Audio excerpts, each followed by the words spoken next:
Welcome to LT box channel. Optical fibre communication series में आज का जो हमारा टॉपिक है वो ऑप्टिकल स्पेक्ट्रम बैंड। इस वीडियो में हम जिन टॉपिक्स के ऊपर बात करेंगे उनकी आउटलाइन कुछ इस तरह से है। इलेक्ट्रोमैग्नेटिक स्पेक्ट्रम, इसका इंट्रोडक्शन देखेंगे। इसकी गहराई में हम नहीं जाएंगे क्योंकि ऑलरेडी इसके ऊपर वीडियो मौजूद है जिसके अंदर इलेक्ट्रोमैग्नेटिक स्पेक्ट्रम के क्राइटेरिया को मुकम्मल तौर पे डिफ़ाइन किया गया है। उसके बाद हमारा ऑप्टिकल स्पेक्ट्रम बैंड, क्योंकि हमारा जो ऑप्टिकल स्पेक्ट्रम बैंड है वो इलेक्ट्रोमैग्नेटिक स्पेक्ट्रम के अंदर लाई करता है, इसलिए इलेक्ट्रोमैग्नेटिक स्पेक्ट्रम को जानना और देखना बहुत ज़रूरी है। ऑप्टिकल स्पेक्ट्रम को फर्दर 6 बैंड के अंदर डिवाइड किया गया, O, E, S, C, L, U, इनके बारे में हम देखेंगे। ऑप्टिकल स्पेक्ट्रम बैंड है क्या? ऑप्टिकल स्पेक्ट्रम बैंड हमें ये बताता है कि हमने जो ऑप्टिकल कम्युनिकेशन करना है, हमने किस रेंज के अंदर रह के अपना कम्युनिकेशन करना है, हमें रेंज डिफाइन करता है। शॉर्ट हॉल कम्युनिकेशंस के लिए हमें कौन सी वेवलेंथ चाहिए होती है, लॉन्ग हॉल कम्युनिकेशंस के लिए हम कौन सी वेवलेंथ का इस्तेमाल करते हैं, मल्टी मोड ऑपरेशन विंडो के लिए हम कौन से वेवलेंथ को इस्तेमाल करेंगे, या सिंगल मोड ऑपरेशन विंडो के लिए हम कौन सी वेवलेंथ को इस्तेमाल करेंगे। तो ये सारी चीज़ें हम इस वीडियो के अंदर देखेंगे। सबसे पहले बात करते हैं इलेक्ट्रोमैग्नेटिक स्पेक्ट्रम। देखें, इलेक्ट्रोमैग्नेटिक स्पेक्ट्रम है क्या? सन और अर्थ। सन जो रोशनी एमिट करता है वो हमारी ज़मीन पर भी पहुंचती है, और वो जो रेज़ हमारी ज़मीन पर पहुंचती हैं, सारी की सारी रेज़ जो ज़मीन पर पहुंचती हैं उनको हम इलेक्ट्रोमैग्नेटिक रेडिएशंस कहते हैं। इनको हमने जो रेडिएशंस हो रही है वो 7 किस्म की होती है। इनको हमने 7 सेशन के अंदर डिवाइड किया। हमारा जो पहला सेशन है वो radio, microwave, infrared, visible, ultraviolet, x ray और गैमा। इन 7 सेशन की या 7 स्पेक्ट्रम की जो फ्रीक्वेंसी और वेवलेंथ है इनमें डिफरेंस है, और फ्रीक्वेंसी और वेवलेंथ के अकॉर्डिंग ही इनको कैटेगराइज किया गया है। अभी जो हमारा ऑप्टिकल स्पेक्ट्रम बैंड है वो वेरी करता है 50 टेराहर्ट्ज़ से 176 टेराहर्ट्ज़ के दरमियान, तो वो नियर टू इंफ्रारेड बनता है। अभी हम इंफ्रारेड वाले स्पेक्ट्रम को जूम करते हैं, ये हमने जूम किया। इसकी जो फ्रीक्वेंसी है वो 300 गीगाहर्ट्ज़ से लेके 430 टेराहर्ट्ज़ तक है।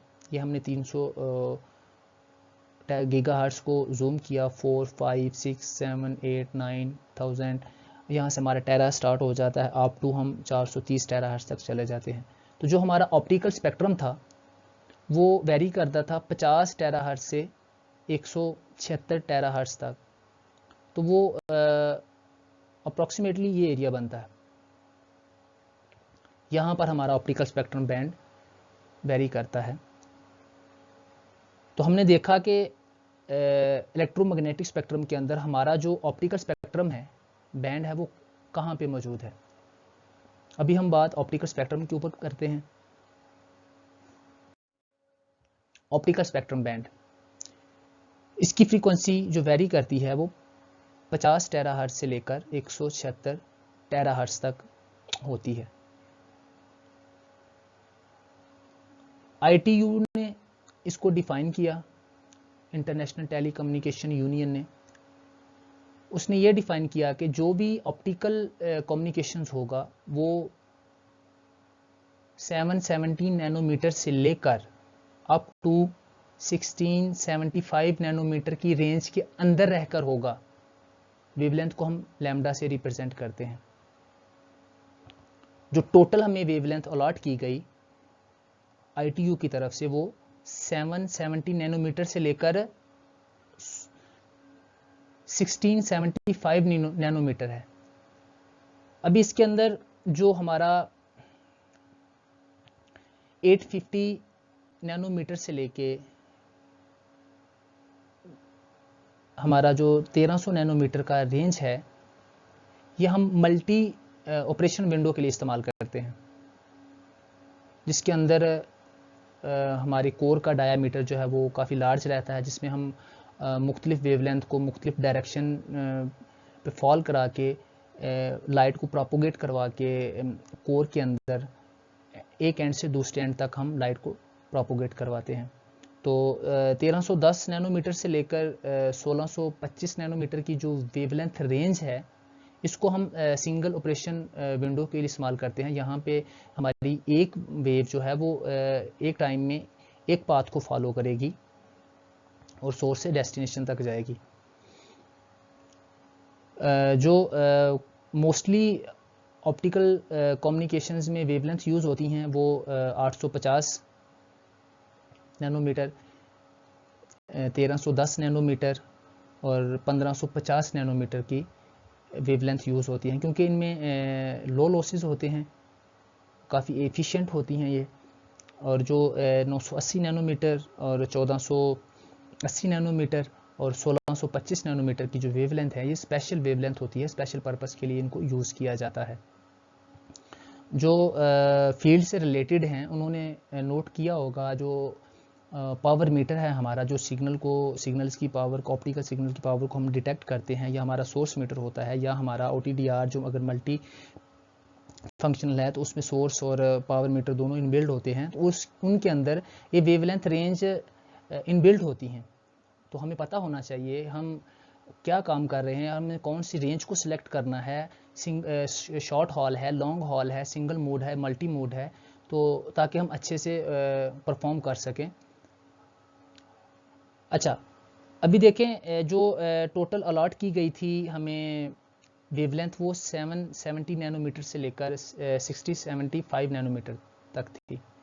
अभी इसमें से जो 1260 नैनोमीटर से लेकर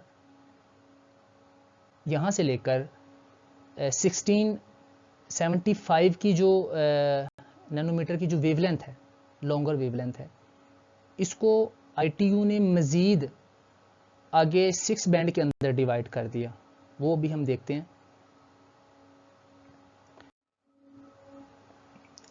देखें, 1260 नैनोमीटर से लेकर 1675 नैनोमीटर की जो लॉन्गर वेवलेंथ है, ये लॉन्ग डिस्टेंस कम्युनिकेशन के लिए यूज़ की जाती है।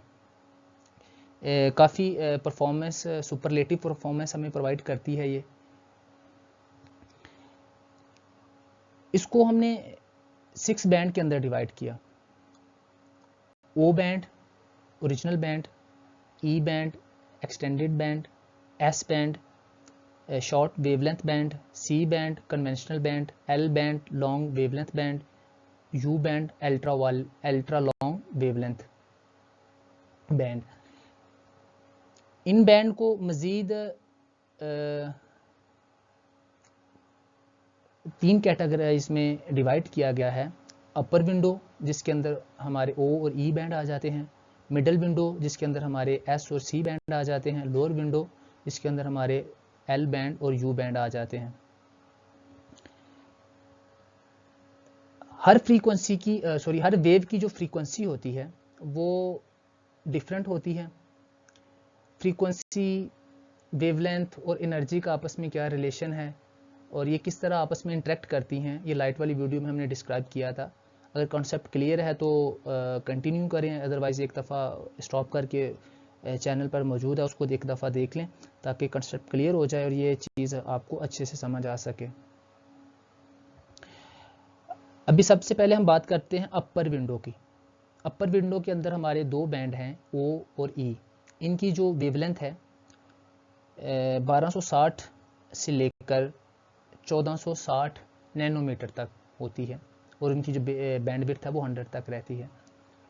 ये मोस्टली दोनों जो बैंड हैं O और E, ये ऑप्टिकल फाइबर के अंदर सिंगल मोड फाइबर में यूज़ होते हैं, क्योंकि इनका जो डिस्पर्शन लॉसेस है वो बहुत कम होता है। उसके बाद आ जाते हैं मिडल विंडो की तरफ। मिडल विंडो में हमारे S और C बैंड हैं जिनकी वेवलेंथ रेंज 1460 से लेके 1565 नैनोमीटर तक होती है। इन दोनों बैंड्स को ऑप्टिकल फाइबर के अंदर यूज़ किया जाता है। इसमें एटेनुएशन लॉसेस बहुत कम होते हैं और इस बैंड के अंदर जो सिग्नल की एनर्जी है वो बहुत हाई रहती है और इनकी जो बैंडविड्थ है वो एस की 65 और सी की 40। नेक्स्ट है हमारा लोअर विंडो, जिसके अंदर हमारा एल और यू बैंड है। इनकी जो फ्रीक्वेंसी है वो 1565 नैनोमीटर से लेकर 1675 नैनोमीटर तक होती है। इन दोनों बैंड्स की जो वेवलेंथ है वो काफ़ी हाई होती है। अगर वेवलेंथ हाई होगी किसी भी सिग्नल की तो ऑब्वियसली उसकी जो फ्रीक्वेंसी है वो कम होगी और उसकी एनर्जी भी कम होगी। और सिग्नल की अगर एनर्जी कम है तो वो जो सिग्नल का गेन है वो भी कम होगा और जिसकी वजह से एटेनुएशन लॉसेस जो हैं वो हाई होंगे इसके अंदर। तो ये था हमारा ऑप्टिकल स्पेक्ट्रम बैंड। अगर आपकी वोकैबुलरी में, आपके कंसेप्ट में इजाफा हुआ है, वीडियो अच्छी लगी है तो लाइक करें, LT बॉक्स चैनल को सब्सक्राइब करें। मिलते हैं नेक्स्ट वीडियो में। Thanks for watching.